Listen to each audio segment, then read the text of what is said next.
Welcome to HortTube. My name is Jim Putnam. In this video, I'm going to be unveiling some plants that have been protected during the month of January. I'm pushing the boundaries on a lot of the plants in my landscape. A lot of things that are zone 8, even 8B hardy. I'm in zone 7B in Raleigh, North Carolina, almost 8A. And the only two things I worried about during this winter were the things that were either, again, a zone less cold hardy than my area, and a few things that were newly planted. So we're going to unveil them together and see what they look like this morning, starting with this Rosalinda Indian hawthorn. This is a zone 8 hardy Indian hawthorn. It almost grows like a tree. It's a shrub. It's technically a shrub, but I'm going to ultimately tree form it, and it is on its way already. And it gets beautiful clusters of pink flowers that are actually fragrant.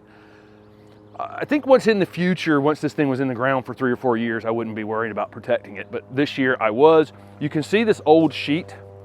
You're about to see a collection of old sheets, old towels, just old fabrics that I use for this process.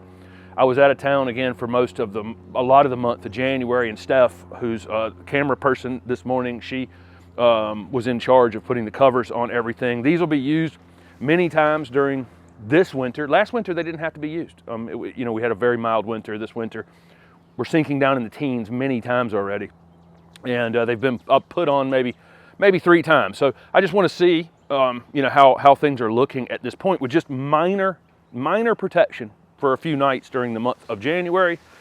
Again, this is just a sheet, and this Rosalinda looks perfect, and I know for sure this thing would have been damaged on 14, 15 degrees. It actually already had the flower buds on it. December was so stinking warm that this thing, if you get in here and look at this, it's already got, not the leaf off, but it has flower buds on it already, and the flower buds haven't even been damaged.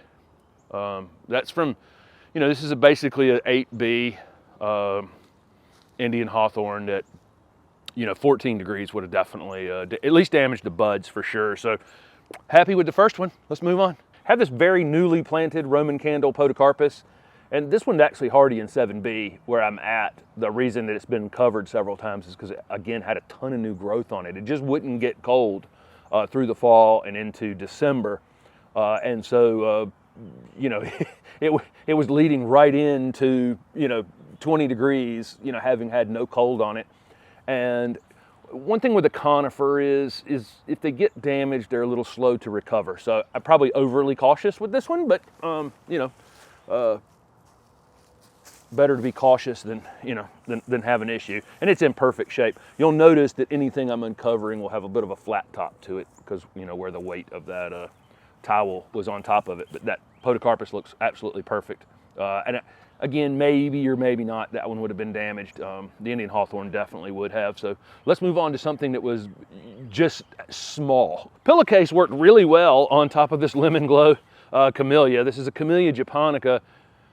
Again, hardy enough in my area once established, but a newly planted one that was planted from a 1-gallon container about a year ago, I have been concerned about, and it looks fine. The flower buds are really what I'm most worried about here, and they all look like they have survived with no problem. The leaves actually have a little bit of, a tiny bit of discoloration in them. I don't think it's going to lose them, but definitely has a winter look to it. There's no doubt about it. So I'm glad this cover was actually on it. But there's the flower buds have all survived, and they'll be it'll be flowering here in the next month or so. This one is super interesting to me. This is a Dianella that's actually zone 9 hardy, and it's in a container, so it probably loses a zone of hardiness. But it survived last winter, and I decided just to give it another go. It's sitting on the porch, so it has a cover over the top of it, and then this fitted sheet was put over the container. And once again, this Dianella has survived the worst of the winter. So pretty excited about that. I'm actually thinking that this plant may actually be a zone hardier than the Southern Living Plant Collection actually thinks it is. But it's a beautiful blue-green grass in that container. So it looks like I'm going to get another season out of it. Next up, under a polka dot sheet, is a sugar cookie viburnum. These got damaged pretty badly during the Texas freeze last year when it went down to 0, and I only went down to 14. They've got a little bit of tip damage on them. Again, this is another zone 8 evergreen shrub. I think in the future, it will take less damage the more it is established in the future. Obviously, I have the potential here in my area to have something similar that they had in Texas last year, which really can knock this plant back, way back. You know, I'll have to cover it in future years. I don't think I'd cover it next year, though, if it was the similar temperatures I had this year, you know, in the mid-teens. But excited that my sugar cookie viburnum going to look great this year. Probably my most concerning plant is a pineapple guava. I want to point out that a lot of these sheets are fitted sheets, and so use the fitted sheets on your plants that you're most concerned with. They'll wrap around, and any wind you get won't knock them off. So anyway, this is a pineapple guava called Bambina. I don't expect to ever get fruit on it, but the plant looks great with just being minorly covered with, you know, through several nights in the teens. So excited about that. Gets beautiful flowers on it. Really like the flowers. And but again, I don't think I'll ever get fruit on it. But the plant, you can see how beautiful this blue-green foliage, kind of gray on the back of the leaves. So great, survived. So a few more things in the back garden space. I planted this spider's web fatsia last year, right before it got really cold, which was not a great time to be planting something that's marginal in your area. And it got some burn on it. So it's still small because of that. And so I wanted to make sure that I didn't get any damage on it again this winter. Once this thing, it's Zone 8A hardy on any list, but really in 7B, if this thing's established up here near the house, it's not going to have any problem. But again, I didn't want it to get whacked for a second year in a row. Towel's been on it a few times during the month. My windmill palm, this is the hardiest of the palms for my area. So it just has a light sheet over the top of it. I'm losing a zone of hardiness by having it in this container, and people will ask me, well, why do you have it in a container? Because I want to have it in a container.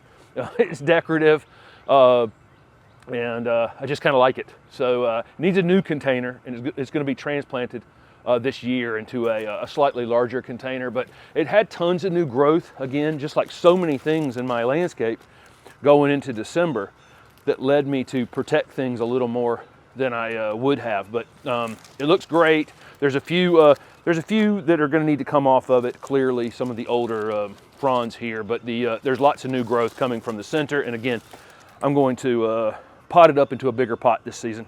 My other palm might be my most marginal plant that I really care about in the landscape, and I have it in a container as well. I can move this container into my screen porch or inside if it was going to be really cold, like less than the teens that we've had. I probably would have done that. I think just this light cover will be fine for this Atlas mountain palm. And it, again, has just tons of new growth coming from the center here. You see this?